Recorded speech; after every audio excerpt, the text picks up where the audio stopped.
right, so we're going to go through all the options for your accessibility tools that are built in on the Chromebook. Down here in the bottom right of your Systems menu, you can click on Settings, that's cog. And then once your settings have popped up, we're going to type in Accessibility. So it pulls up.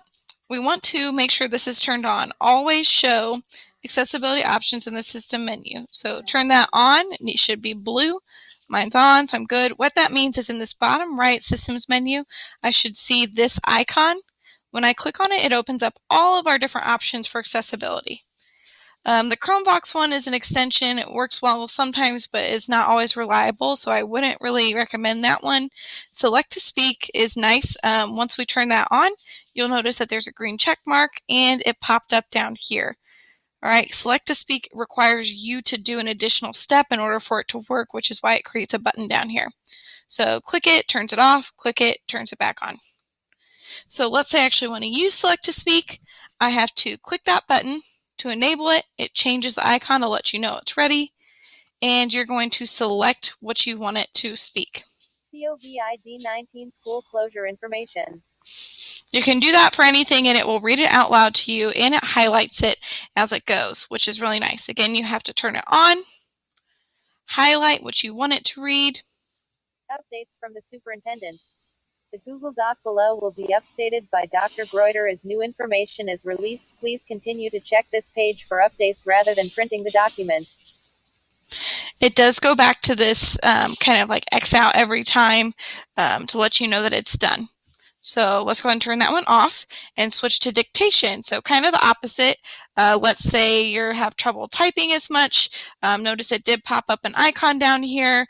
And if you're typing a ton, like an essay on reasons why my dog is the best, I can actually turn this on. And one of the reasons why my dog is the best is because he's so cuddly. Notice you will have to go back and change some of your grammatical stuff, such as capitalizing the beginning of the sentence and adding punctuation. High contrast mode is for those of you who are having issues with viewing things on the Chromebook. It just changes the colors and the contrast. Notice it doesn't have a button at the bottom. It's just automatically turned on. To turn it off, you go back to that accessibility. Full screen magnifier. I'm going to go ahead and say from the beginning, I do not recommend this because it seems like it's difficult to get out of, but I'm going to show you what it looks like. Full screen magnifier turns the whole thing zoomed in pretty hardcore.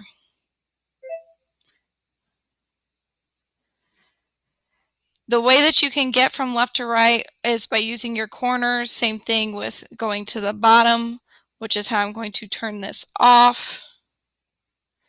But I'm going to show you why I think that this one is not as good as its other option. So we're going to turn the full screen magnifier off. So that just zoomed in real hard on everything. Let's check out the docked magnifier. So the docked magnifier actually splits the screen in two.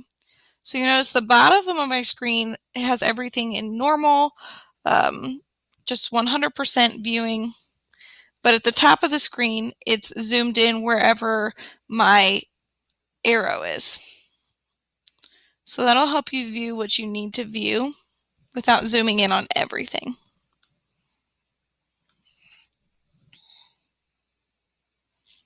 So we'll turn that off. Automatic clicks would be if you're having trouble using the trackpad. So when you turn on automatic clicks, you'll notice when I stop moving my mouse, that circle starts forming, and if I let it hover and stay over one hyperlink, it's going to click it if I let it stay over that spot for that full turn of the circle. It's going to see it as a click. There's more options down here: the right click, the double click, the click and drag, the scrolling, and you can pause just so it's not doing anything.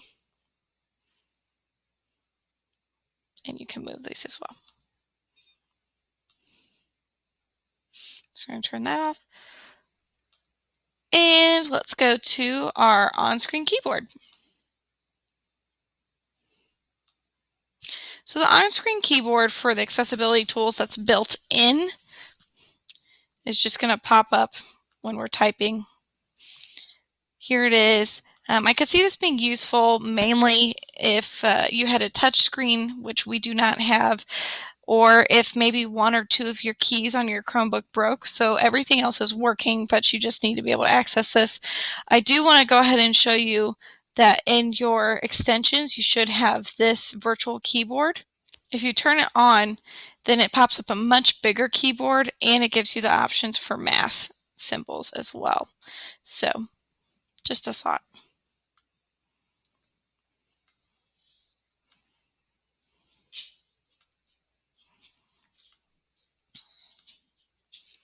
All right, now we're just going to go to our additional settings. If you'd like to turn your cursor into a larger cursor so it's easier to see, mono audio is actually going to put all the audio through the same amount through both speakers rather than letting a video decide what goes through the right speaker or the left speaker. So if you're hard of hearing, turning on that mono audio will just push it the same through both so that you're hearing everything. Highlight text caret is just going to highlight where you're typing specifically in spaces that are asking for text.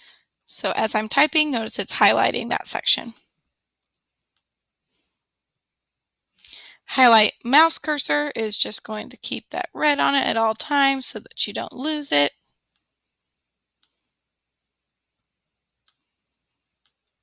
Notice when I click on this, it actually highlights the entire section that I can type in.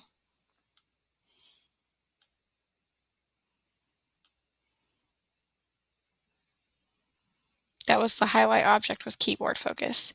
And then sticky keys finally. Let's say that I need to have capital B for my name. It's going to give me the option over here on the left because I held shift. I can actually hit shift again and it will keep everything. It's like hitting caps lock. So same thing for control, alt, shift, or search. If you're wanting to do that constantly as if you're holding it, then that's what the sticky key is for. Again, notice that it's turned on with that green arrow. Just click it to turn it back off. Something else that might be helpful while we're in our remote learning is using closed captioning. In a Google Meet, you have the option down here in the bottom right. You can turn on closed captions, and while it's not always 100% accurate, sometimes it's really helpful to be able to see the words that your peers or your teachers are saying and text while you're hearing it. So that's how you turn on or turn off closed captions. You also might be getting some YouTube videos sent to you a lot more often than you did while we were in school.